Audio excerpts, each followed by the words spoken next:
Good afternoon po mga brother and sister. Muli po, samahan niyo po ako muli sa pananalangin sa ating Yahweh El Shaddai. Sa ngalan ng Ama, ng Anak, ng Diyos, Espiritu Santo. Ama namin, sumasalangit ka, sambahin ang ngalan mo, mapasa amin ang kaharian mo, sundin ang loob mo dito sa lupa para nang sa langit. Bigyan mo po kami ngayon ng aming kakanin sa araw-araw at patawarin mo kami sa aming mga sala para ng pagpapatawad namin sa nagkakasala sa amin at huwag mo po kaming ipahintulot sa tukso at iadya mo kami sa lahat ng masama. Amin. Awit ng pagtitiwala sa Diyos. Salmo 91. Siyang naghahangad ng pagkupkop ng kataas-taasan at nananatili sa kalingan niyong makapangyarihan. Makapagsasabi sa kanyang Panginoon, mugkat tahanan. Ikaw ang aking Diyos, ang Diyos na tangi kong pinagkatiwalaan.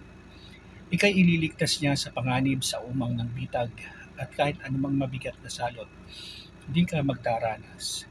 Lulukuban niya sa lilim ng kanyang malabay na pakpak. Sa kalingan niya ay natitiyak mo na ikaw ay ligtas. Iingatan niya at ipagsasanggalang pagkat siya'y tapat. Pagsapit ng gabi, di ka matatakot sa anumang bagay, maging sa gagawing bigla ang paglusob pagsapit ng araw. Ni sa ano pa mang darating na salot pagkagat ng dilim, di ka matatakot sa kasamaan mang araw kung dumating. Kahit na mabuwal sa iyong harapan ng 1,000 tao, sa iyong paligid, ang bilang ng patay maging 10,000. Di ka matatakot at natitiyak mong di ka maaano. Ika'y nagmamasid at sa panonood iyong mamamasdan. Iyong masama ay makikita mong pinarurusahan. Sapagkat si Yahweh ang iyong ginawang tagapagsanggalang at ang pinili mong mag-ingat sa iyo ay kataas-taasan. Hindi mo aabuting ika'y mapahamak at walang daratal, kahit na anong uring mga paghihirap sa iyong tahanan.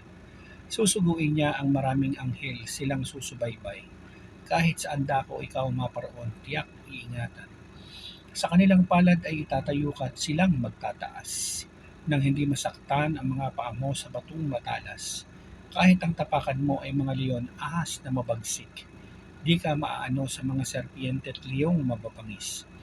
Ang sabi ng Diyos, aking ililigtas ang tapat sa akin, at iingatan ko ang sinumang taong ako'y kikilanlin. Pag sila'y tumawag, laging handa ako na sila'y pakinggan. Aking sasamahan at kung may hilahil ay sasaklolohan. Aking ililigtas at ang bawat isa ay pararangalan. Sila'y bibingan ko at gagantimpalaan ng mahabang buhay at nakatitiyak na ang tatamuhin nila'y kaligtasan. Maaring ipinit ko ang langit at hindi pumatak ang ulan. Maaring magpadala ako ng mga balang upang salantain ng lupaing ito. Maaring palaganapin ko sa aking bayan ng salot, ngunit sa sandaling ang bayang ito na aking pinili ay magpakumbaba. Manalangin, hanapin ako at talikdan ng kanilang kasamaan. Diringgin ko sila, patatawarin ko sila, at ibabalik ko sa kanilang lupain ng katiwasayan at kasaganahan. Ito ang mga salita ng Diyos. Salamat sa Diyos. Pinupuri kita, Panginoong Yahweh El Shaddai. Lord, thank you sa maghapong nito muli. Ako ay nagpapasalamat sa panibagong kalakasan, Lord, sa panibagong buhay. At ako ay lagi mong sinasamahan, Panginoon. Lord, thank you sa lahat ng mga blessing at sa mga paparating pang blessing sa aking buhay. Panginoon, alam ko na ikaw po ay lagi kong kaagapay sa lahat ng oras. Lord, kung ako man ay nagkakasala ng paulit-ulit, patawarin mo po ako. Humihingi po ako ng kapatawaran, Panginoon. Lord, nawa Panginoon ay lagi mo po akong gabayan, ingatan at ilayo sa lahat ng uri ng kapahamakan. Gayon din ang lahat ng mga mahal ko sa buhay, Lord. Itinataas ko sa iyo lagi, Panginoon, ang aking mga anak. Si Jeremy, si JR, si Russell, si Joshua at si Princess, Panginoon. Lord, ang aking mga apo, ang aking mga manugang, Lord.